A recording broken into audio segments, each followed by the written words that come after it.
I've reached this point of stagnation as an equestrian, and I feel as if I've done everything that I can, but I just can't seem to move forward.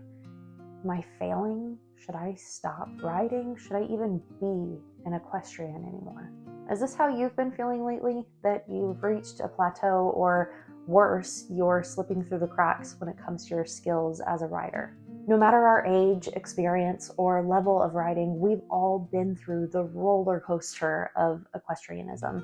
Successes and failures, learning curves and learning plummets happen to every single one of us. So many quotes take inspiration from the statement, "Success is not linear," but we as equestrians seem to take the opposite to an extreme. We're constantly vying for growth and achievement when sometimes all we need is to turn into ourselves and take a peek at what might be going on. My name is Shay, and I'm here today to help guide you through that steady growth pattern and learn to embrace those deep valleys when it just feels like we can't climb out. If you're new to my channel, hello, welcome. On this channel, I post about my 2 horses, Sage, my paint mare, and Penny, my Mustang filly, as well as a little bit of horsey educational content.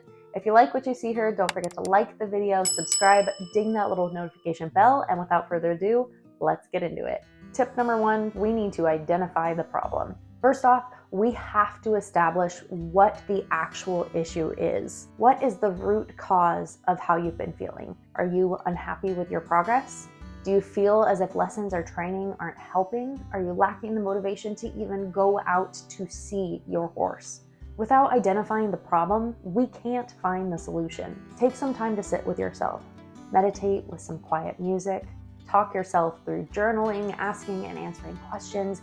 Even just going for a walk in nature can sometimes provide solutions when we don't think it's possible. When you have that problem clearing your mind, instead of panicking or letting anxiety rear its ugly head, just sit with it for a bit. Contemplate some solutions, whether it's ones that I mention in this video or conclusions you come to on your own. You can attempt to list out a few options and try just a few at a time. If you need more help, just stick with me and I'll try to help as much as I can with some of the steps that I've utilized to get myself back into a balanced mindset. Tip number 2, all about routine. Humans are truly creatures of habit. For the most part, we function our best if we wake up at the same time every day, we do the same job, we even do the same skincare when we find out what works. So why do we fight building a healthy routine? Why do some of us struggle so much when we know that if we throw out decision fatigue, it can make the world of difference? The website choosingtherapy.com describes decision fatigue as this: the instances in which a person becomes depleted after making too many decisions in a period of time. When drained in this way, a person's choices can become poor and impulsive, or a person can end up not making any choices at all. It honestly sounds like a little bit of a first world problem, but why do people like Steve Jobs wear the same clothing every day? Why do celebrities have smoothies every morning? Part of it has to do with battling the constant decision making, which just leads up to decision fatigue. I know for myself, running around after a toddler all day, when the day is over, I have a hard enough time choosing between playing video games, reading for a few minutes, or just going to bed. To combat all of this, build yourself routines, but don't beat yourself up if you can't follow them. I had a conversation with my mom the other day who suggested writing out regular routines, but also writing out routines that we can follow on those really hard days. On the days that you feel like doing nothing, what is one thing that you can accomplish? Take 5 minutes to just start one task, and soon enough, you'll realize an hour has gone by and that tiny bit of motivation you needed finally kicked in. It can be as simple as taking a shower or making your bed. And on those easy days, are those even really a thing, stick to your routine. Include your hygiene, your breakfast, and a big glass of water. Personally, I like to chug water before I even have one sip of coffee. Crazy, I know. But personally, it helps to hydrate me and really wake me up first thing in the morning. Not only do we talk about morning and nighttime routines, but try to stick to the same schedule every day, or at least a similar schedule throughout the week. A lot of us have jobs to consider, and a lot of jobs are not consistent in the hours that you work. But if you can find a general routine to stick through each of those days, it can make it a lot easier to build up the steps for those habitual aspects that need to be accomplished every day. In the comments below, jot down a few things that you can do to be able to set your days up for success. Tip number 3, get healthy. Despite what so many people say, equestrianism is a sport. We and our horses are athletes, and just like any other sport, we should be training and conditioning alongside our horses. Lord knows, after riding for a session with no stirrups, our legs are fried the next day. However, we can prevent that by doing regular at-home or gym workouts. It doesn't have to be anything heavy. You don't have to be squatting 200 pounds or sprinting a full mile. But by heading outside for a jog or working on your core at home, we can begin to strengthen our bodies to provide a better seat, balance, and stamina, not only for ourselves, but for our horses too. Another thing to think about is how these healthy habits, such as a workout plan or healthy diet, can contribute to our overall wellness, which includes our mental health. It wasn't until recently that I actually acknowledged how much a lack of sleep affects me throughout the day. I used to think I could survive off of 4 to 5 hours of sleep every night, but especially after having a baby, I realized that just wasn't feasible anymore. Having a poor sleep schedule greatly reduces my mental health, and I find that I'm more irritable at anyone and everything around me, or even just more irritable with myself. I then don't care to eat anything healthy, and I reach for those oh so delicious Fruity Pebbles instead of something healthy like toast and eggs. From there, that often leads to a poor day with my horses, which no one wants. I find that I tend to nitpick, almost as if I'm searching for a reason to be upset, even if it has nothing to do with my horses. I end the day feeling more drained and upset with myself than if I had just started with a good amount of sleep and a healthy, sustaining breakfast. Keeping myself on this strict routine of a good breakfast, regular workouts, makes my life so much better overall and really helps me to enjoy my time that I spend with my horses. Tip number 4, write shit down. At the end of the day, I feel like I'm so overwhelmed with my list of things to do that I hit a complete brick wall and I tend to just shut down. I start zoning out and can hardly focus on the tasks in front of me, and that's usually when those simple things like my hygiene start to fall through the cracks, thanks to that lovely little friend in my head called depression. When all this stuff starts to fill up my brain, especially when I'm at the barn, I have a really hard time being able to just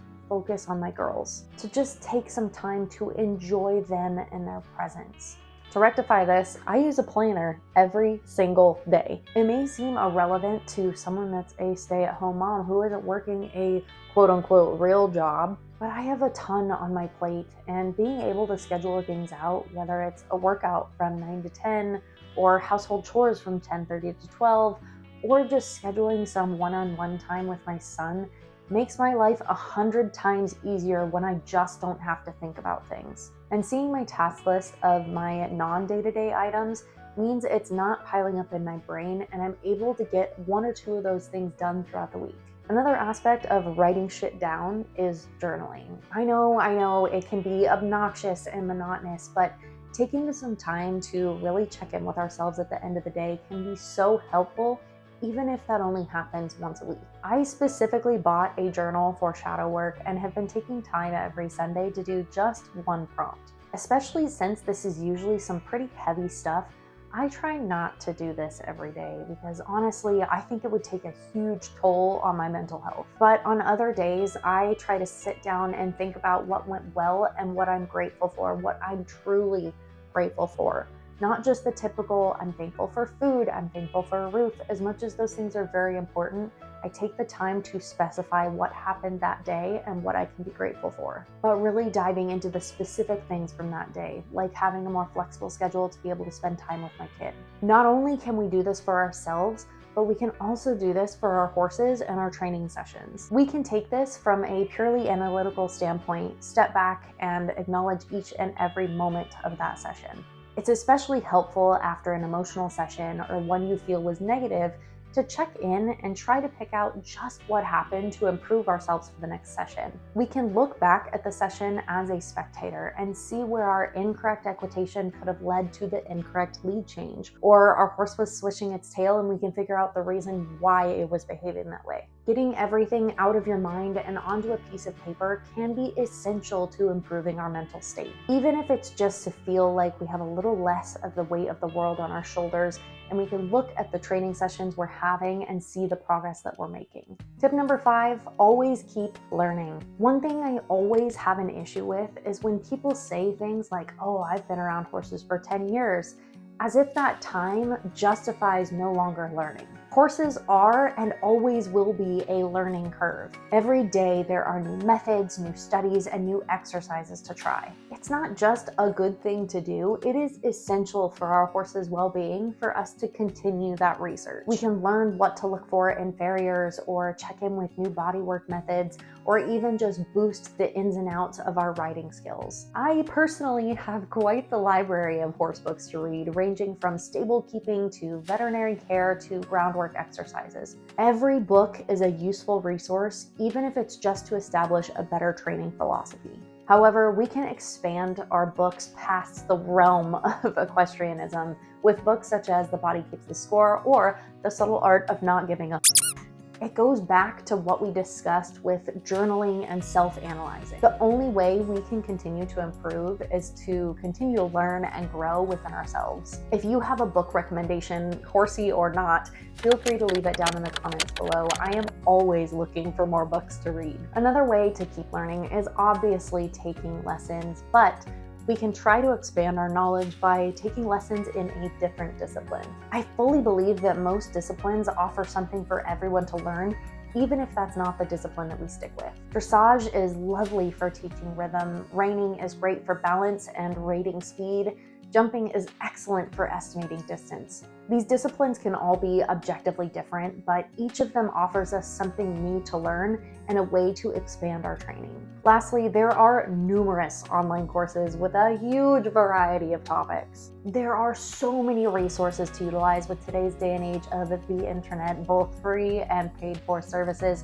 So to me, there's really no excuse to say there's nothing else to learn. And typically, learning about one subject can send you into another and another. Soon enough, you'll have a whole arsenal of information to be able to choose from. All in all, it comes down to the care of ourselves when it comes to establishing growth as an equestrian. Self-care of our mental, physical, and emotional state is absolutely essential to be able to provide the best version of ourselves for our horses. Keeping up with research and knowledge is huge, and keeping some sort of semblance of routine can make your life so much easier. If we want to be better equestrians, we have to be analytical in all aspects of our life, not just riding. If y'all enjoyed the video, please like the video, subscribe, and ding that little notification bell. Don't forget to let me know in the comments below what's one thing that you want to work on, since we're all in this shared season of growth and learning. Thank you for watching, and I'll see you in next week's video. Bye, guys.